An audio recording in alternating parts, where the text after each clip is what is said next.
this video, we're going to be talking about how to express algorithms using an IPO chart. We've been talking a lot about algorithms and how they fit into the software lifecycle, the as-didum steps. And we've seen that algorithm development falls into the design step where we make a plan for the software that we're going to create. We've talked about why we need a special computer language to communicate that plan to a computer. And we talked about how the programming languages, while they're better than reading binary numbers, they're not necessarily the most expressive form of communication when we're dealing with another human being. Ideal for computers, less ideal for human-to-human communication. So we're going to be talking about an alternate way of explaining our plan, our design for a software solution when we want to communicate that to another human being. And one way we can do that is through an IPO chart. An IPO chart is just a chart that has 3 columns where each column is one of those letters. The first column is the input, second column is the processing, and then the third column is the output for the software. And these 3 columns help us think through everything that we need to communicate about a particular algorithm. In order to communicate information about our plan, we need to know what kind of data do we need in order to solve this problem. In other words, what kind of information is going to need to come from an external source in order for us to complete this problem-solving assignment. That's the input to the process. The middle column is the processing steps. Those are the algorithmic steps that should be carried out to solve the problem.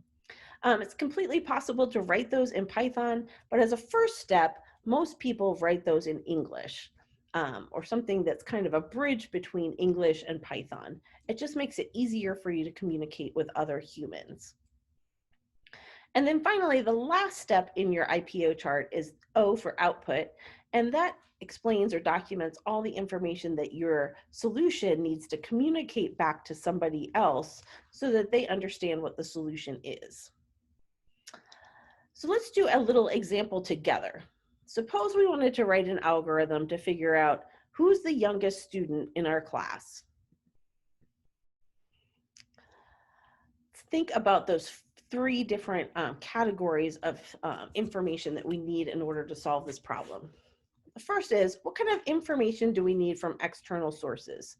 So if we were trying to find out who's the youngest student in the class, we're going to need to know information about every student's name so that we can identify the student who is the youngest at the end.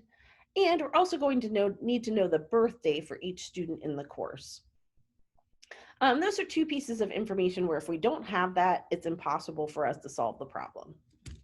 So those go in the input column. It's the external information we need in order to carry out this problem-solving process. Let's think about the output column next. That's the information that we need to communicate back from our algorithm to the person viewing our solution so that they know what the answer is. So in this case, we'd want to communicate the name and the birthday maybe of the youngest student. Minimally, we'd want to communicate their name. The center column is where most of the action takes place. Those are where you list your sequence of steps that solve this particular problem. So if I were trying to solve this with a computer program, I would first want to communicate information about the goal of the program. So I'd have something that printed out to the screen that said, "Welcome to the software that finds the youngest student's birthday," or something like that.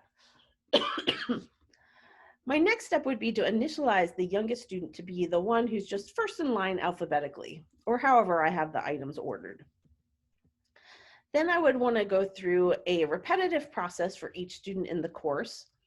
I would want to compare the new student that I'm looking at to the one that I previously saved as the youngest. If the new student that I'm looking at is younger than the one I'm currently storing, then I would want to update the value of the one that I'm storing so that it has the value of the current student.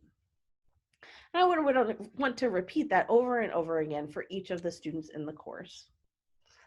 By the time I've gone through all of the students in the course and considered them, I should have the youngest student stored in that location at the end of the repetitive process. So I should be able to display the information about that stored student as the youngest. So I hope that gives you a feeling for the information that goes into an IPO chart. We're going to do some example problems for homework where you identify the input, the external information that you need to know to solve this problem. The output, that's the information you communicate back to somebody viewing your software so that they know what the solution is.